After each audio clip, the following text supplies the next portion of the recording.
Hello everyone and welcome back to my kitchen. Today I am going to show you how I make the most amazing soft and perfect gulab jamuns using just 4 or 5 ingredients. So let's begin. Here I have taken some soft unsweetened khoa. This is around 250 grams. This is suji or semolina. Here I have taken 2 tablespoons. This is maida, 3 tablespoons of maida.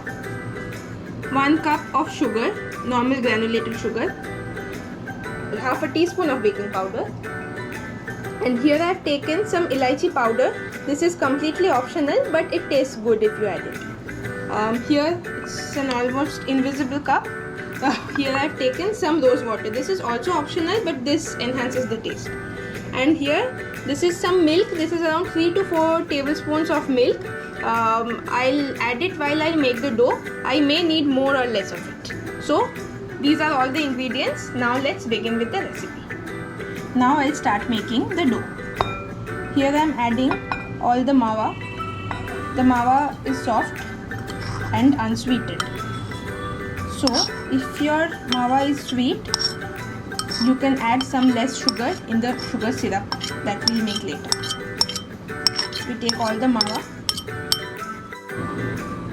Basically we do the kneading of the mawa to break all the big chunks like this. This takes about 2 to 3 minutes depending on how soft or hard your mawa is. Mine is almost done. Yeah, it's done. 2 tablespoons of suji or semolina and 3 tablespoons of flour, normal all-purpose flour. Now I'll knead it again till the flour and the suji both get incorporated. Takes around 5 minutes. At this stage, your mixture should look like this, wet sand, crumbly wet sand. Now next, we are going to add the optional elaichi powder and the baking powder.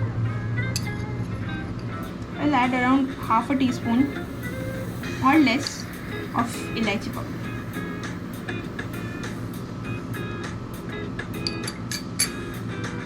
And half a teaspoon of baking powder. Now I'll start kneading again.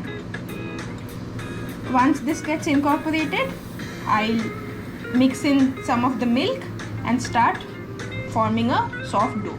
This mixture is ready. Now I'll start incorporating the milk little by little.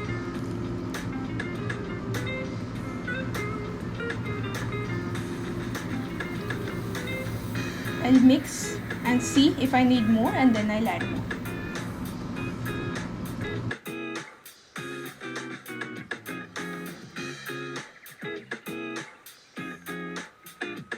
My dough has come together into a soft ball. See, it's very soft. So in making this dough, I have used around 3 tablespoons of milk. Okay, so now this dough is done. I'll start preparing small balls out of it to make the gulab jamuns. I'll take the sugar in a pot.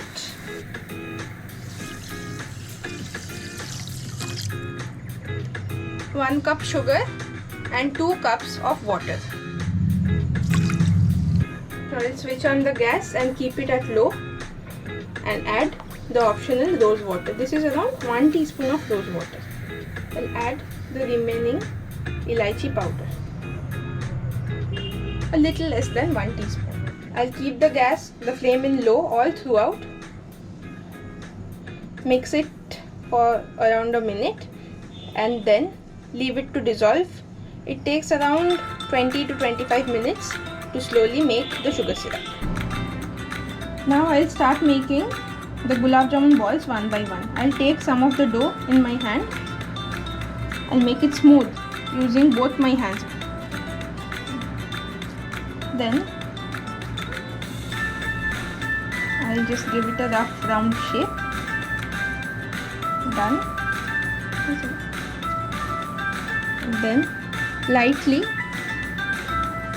between my palms, I'll shape them into equal sized balls like this.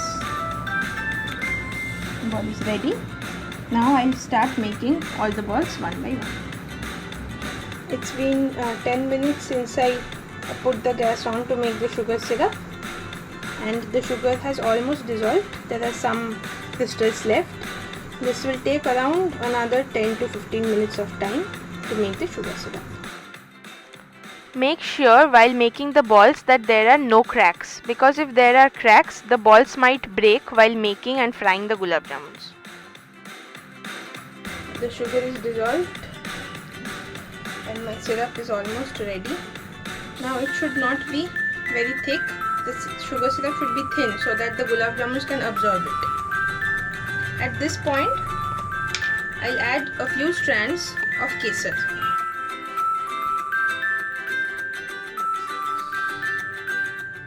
Now I'll heat up white oil in a kadhai enough to submerge 2/3 parts of the gulab jamun.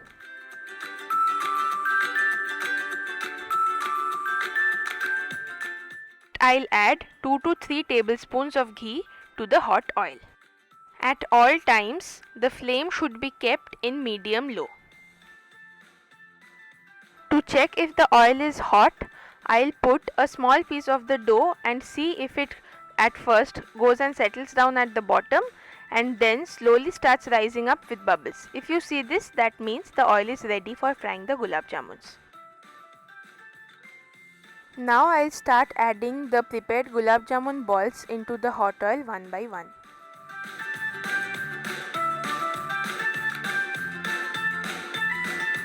The balls are slowly starting to turn brown. See how the gulab jamuns have started to come on top of the oil. They have even grown bigger in size due to the baking powder that we have put. The gulab jamuns have turned beautifully golden brown and they are ready to be taken out and directly immersed into the sugar syrup. I'll drain the oil in the pan itself and then directly transfer it into the sugar syrup. Now at this point the color may seem light and you may think that the gulab jamuns are undercooked, but once you drop them in the syrup and they soak up all the syrup, you will see how perfect the color has come. Leave the gulab jamuns in the syrup for at least 30 minutes to an hour before they are ready to eat.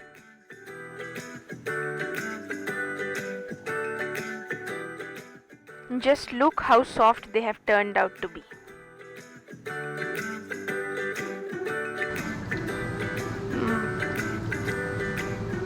It tastes so good. Do try it and let me know how it was.